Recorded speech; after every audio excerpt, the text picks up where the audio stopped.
Hello again, and welcome to the British Accent Podcast. I'm Emily. And I'm Nick.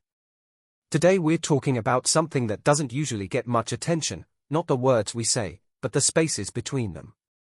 The pauses. The hesitations. The stumbles. And what they really mean. Yeah, because whether you're learning English or you're already fluent, there's always this pressure to speak smoothly, to sound confident, to keep the conversation flowing without gaps. But real speech, real, honest speech, is rarely that polished. It includes silence. It includes pausing to think, stuttering when emotions rise, or hesitating because something matters. Exactly. And in language learning, we often treat those things like flaws. Like, oh, I paused too much, or I couldn't find the right word. But maybe those moments actually carry something valuable. Right, maybe hesitation isn't failure. Maybe it's a kind of language in itself. A way your brain signals thought, vulnerability, effort, or even care. And the truth is, we all hesitate. Even in our first language. When we're nervous. When we're being careful. When we're trying to express something that feels a bit bigger than usual. So today, we want to slow things down. Look at what stuttering, silence, and pausing are really telling us, not just about how we speak, but about who we are when we speak. Let's start with pausing. I used to hate pausing in conversation. I felt like I had to fill the silence straight away, or people would think I didn't know what I was doing. But now I see it differently. Same here. I used to rush my words, just to avoid a second of quiet. But honestly, when someone pauses, really pauses, it often means they're thinking. It means they're choosing their words carefully. That deserves respect, not shame. And in English, especially as a second language, pausing is natural. You're switching between systems in your brain. You're navigating vocabulary, grammar, pronunciation. Of course there's going to be silence. It doesn't mean you're failing. It means you're processing. Exactly. And sometimes, pausing isn't even about the language. It's emotional. You're speaking in a new voice, a new identity almost. That takes courage, and that hesitation might be your brain saying, wait, is it safe to say this? That's a really important point. A lot of people carry stories in their voice. If you grew up being interrupted, ignored, or told to stay quiet, your pauses might come from fear, not from lack of knowledge. Yeah, that silence isn't empty. It's full of something, history, doubt, or care. And if we stop trying to rush through it, we might actually learn something about ourselves. And then there's stuttering. You know, sometimes I still stumble over certain sounds, even in English. Especially when I'm nervous or tired. And for a long time, I felt embarrassed by that. But now, I think, why? Why are we so hard on ourselves for something so human? Exactly. We associate fluent speech with intelligence, confidence, even status. But it's just not that simple. You can be incredibly thoughtful and still stutter. You can be smart and pause mid-sentence. That doesn't cancel out your message. Actually, sometimes it emphasizes your message. When someone stumbles a bit before saying something honest, that moment sticks with you. Because it feels real. Yeah. I think we underestimate how powerful it is to hear someone speak with effort. When someone isn't rushing or performing, but just trying. It draws you in. It makes you listen differently. And in a world that's so full of fast talk, rehearsed phrases, and polished performances, there's something incredibly refreshing about a voice that isn't perfect. One that hesitates. One that shows it's thinking. You know what's funny?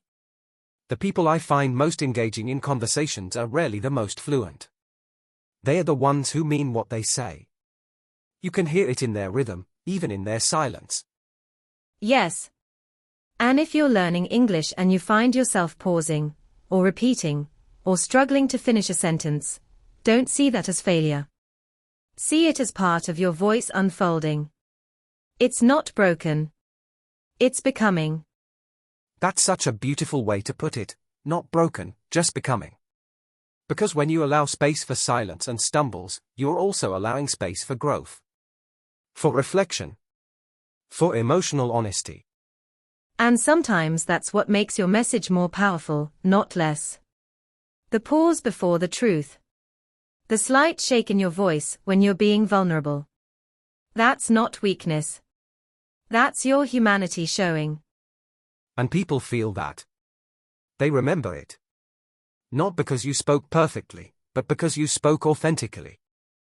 So maybe the real shift is learning to stop apologizing for hesitation. Stop rushing to hide it. And start recognizing it as part of how you think. Part of how you feel. Part of how you care. Because if you care about what you're saying, of course you'll pause. Of course you'll slow down. You're not just speaking to fill the air, you're speaking to connect. And that takes presence. And sometimes silence is the most honest part of the conversation. It's the breath before a truth. The moment your heart catches up with your words. Yeah, silence isn't empty. It's charged. It holds the weight of what's coming next.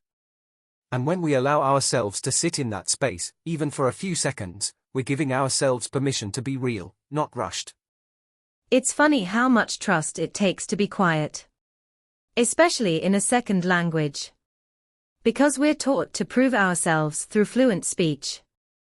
To impress. To show we belong. But what if we started seeing presence as more powerful than performance? What if the pause is where confidence actually lives, in the ability to not panic, not rush, but to hold the silence? I love that. Because silence, when chosen, is a kind of strength. It says, I'm not afraid of the space between my thoughts. I'm allowed to take time. My words are worth waiting for. And they are. Your voice, even with all its pauses and imperfections, is still communicating something meaningful. Sometimes more so because of the hesitation. And if you listen closely, you can hear what the silence is saying. It says, this matters to me. I'm thinking. I'm human. And that's the kind of language that doesn't need translating. It's universal. And it's beautiful. Even in English.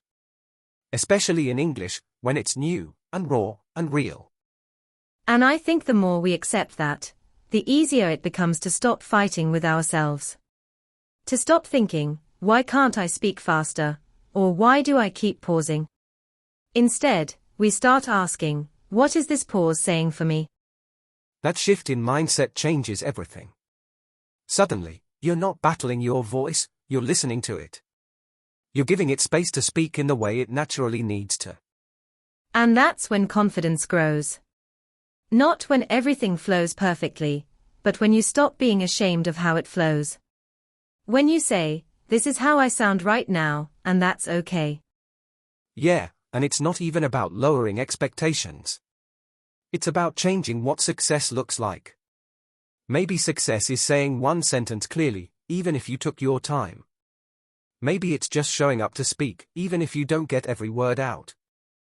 And honestly, that's more inspiring than someone who speaks without thinking. That quiet courage, it stays with you. I remember working with someone who spoke slowly, with long pauses. And people listened to him more. Because when he spoke, you knew he was giving you something he believed in. He wasn't just talking, he was sharing. Exactly. And when you speak like that, when you speak from that place, people don't walk away thinking about your stutter or your accent. They remember how you made them feel. They remember what you stood for. And that's the kind of speaker worth becoming. Not perfect. Not polished. Just present and real. That kind of presence can be learned. But it starts with giving yourself permission. To hesitate. To pause. To breathe. Because honestly, communication isn't just sound. It's energy. It's intention. Sometimes your silence says more than a fluent sentence ever could. Right? Like when someone pauses before replying, you can feel the weight of what they are holding. It shows they are not just reacting, they are responding. With care. And that's what we forget, especially in language learning. We think speed means skill.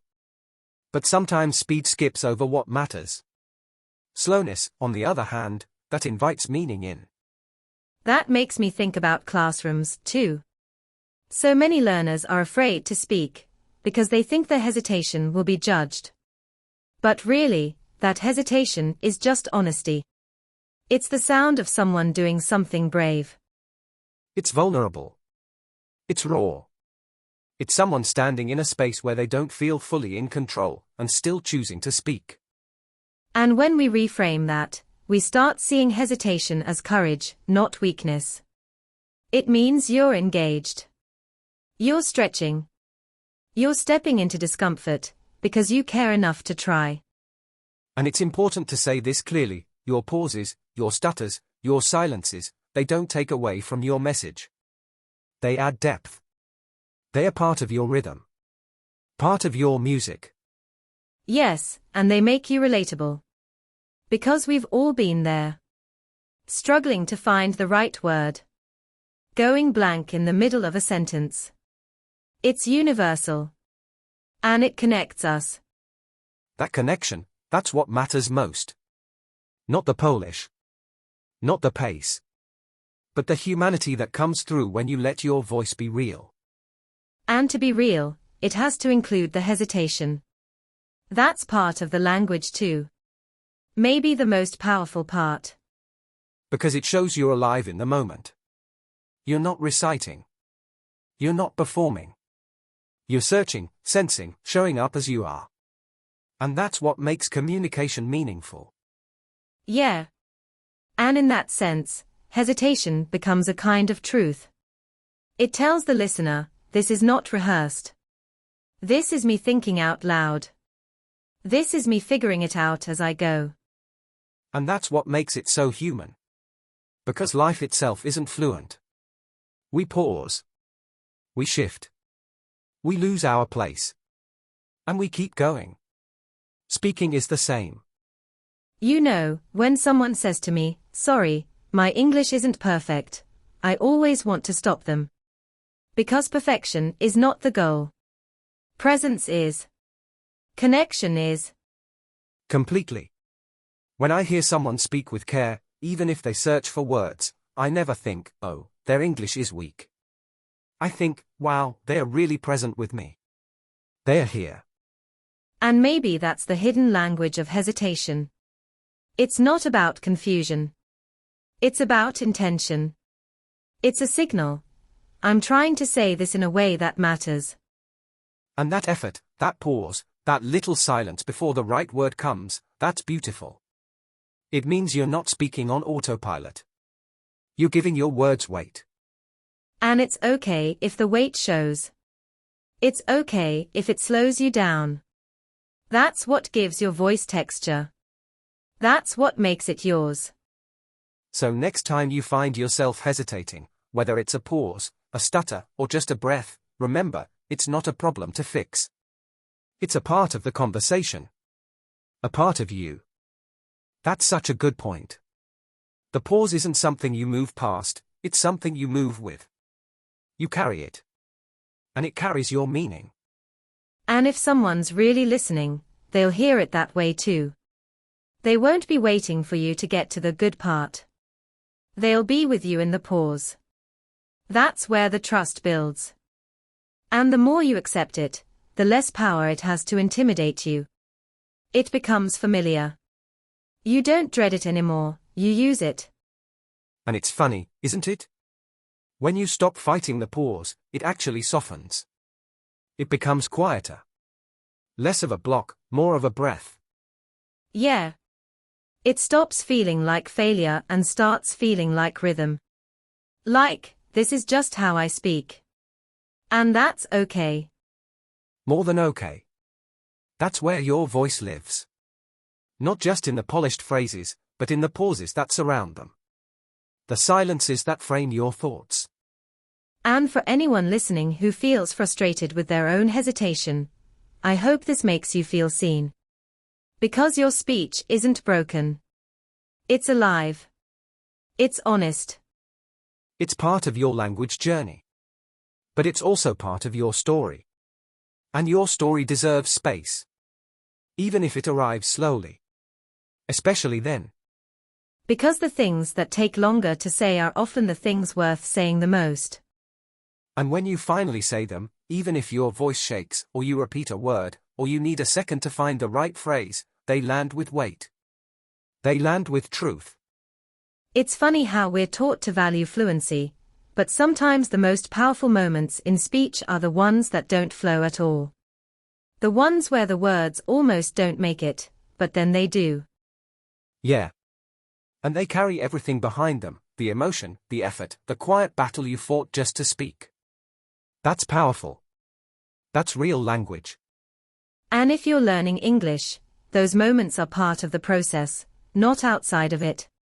You don't have to get past them before you're a good speaker. You already are one, even with them. Especially with them. Because you're not hiding. You're not pretending. You're speaking as you are, right now. And there's something incredibly strong in that. I think we need to normalize that more. That pauses, stutters, and silences are part of the sound of real communication. Not just in English, but in any language. Because in the end, it's not about how fast or smooth your English is, it's about how true it feels when it comes out of your mouth. And sometimes, it's in the gaps, the hesitation, the waiting, where people finally hear you. Not just your words, but your intention. Your honesty. Your voice. And that's what really stays with people. Not perfection, but presence. And the beauty of presence is, it doesn't ask you to be impressive. It just asks you to show up. To be real. To mean what you say, even if it takes a few tries to say it. Exactly. I think a lot of language learners carry this quiet pressure to sound fluent enough before they allow themselves to feel proud. But maybe pride doesn't come after fluency, maybe it comes from being brave enough to speak anyway. That's such a powerful shift. Because then, every pause becomes part of that bravery. Every time you hesitate, but still keep going, that's proof of progress, not failure. And every time you choose to say something, knowing you might get stuck or not be understood the first time, that's strength. That's you showing up as a communicator, not just a learner. You know, sometimes I think of it like music. Silence in a song isn't a mistake. It's part of the rhythm. It creates tension, feeling, space. It lets the listener breathe. Yes, and speech is the same. We're not meant to be machines. We're not meant to speak without rhythm or rest. Our pauses are the music. They give shape to what we're saying. So if your English includes pauses, or stumbles, or moments of silence, good. That means it's alive. It means it has texture. It means it's yours. And honestly, that's what makes it worth listening to. Because language isn't just for grammar. It's for expression. It's for connection. It's for being heard, even in the quiet. Especially in the quiet. Because sometimes, the quiet holds the part of you that's finally starting to believe. You do have something to say. And that belief changes everything. Not overnight, not all at once, but slowly, quietly, like a voice learning to trust itself again. That's what I wish every learner could hold on to. That your worth as a speaker isn't based on how smoothly you talk, but how bravely you talk. Even through the pauses. Even through the doubt. Because it's not about chasing the perfect version of English, it's about finding the most honest version of yourself in English. The one that speaks, even when it's hard. The one that keeps showing up. And that version of you is already doing the work. Every pause you let yourself have, every sentence you finish even if it took a few tries, that's growth. That's something to be deeply proud of. Honestly, If you're someone who hesitates a lot when speaking, I hope you start seeing that as a sign of effort, not failure. It means you're thinking, caring, engaging. It means you're alive in the moment. And maybe that's what makes your English beautiful. Not because it's perfect, but because it's present. It's felt. It's real. Because when you speak with hesitation, you're actually doing something very powerful. You're trusting the moment enough to stay in it, even when it feels uncomfortable. And that trust in yourself, in the conversation, that's where confidence is born. Not from fluency, but from staying with your voice long enough to realize it's worth hearing. So if you've been doubting your voice lately, if you've been caught up in the pauses and the not good enoughs, maybe this is your reminder. Your voice, exactly as it is, already matters. Even in silence, even in hesitation, you're still speaking. And what you have to say is worth listening to. Thanks for being with us today. Wherever you are in your English journey, even if you feel stuck, even if you're pausing more than you'd like, know this, you're not falling behind. You're becoming. This has been the British Accent Podcast. We'll be back soon with more conversations from the heart, about language, identity, and finding your voice along the way. Until then, keep speaking gently to yourself, and don't be afraid of the quiet.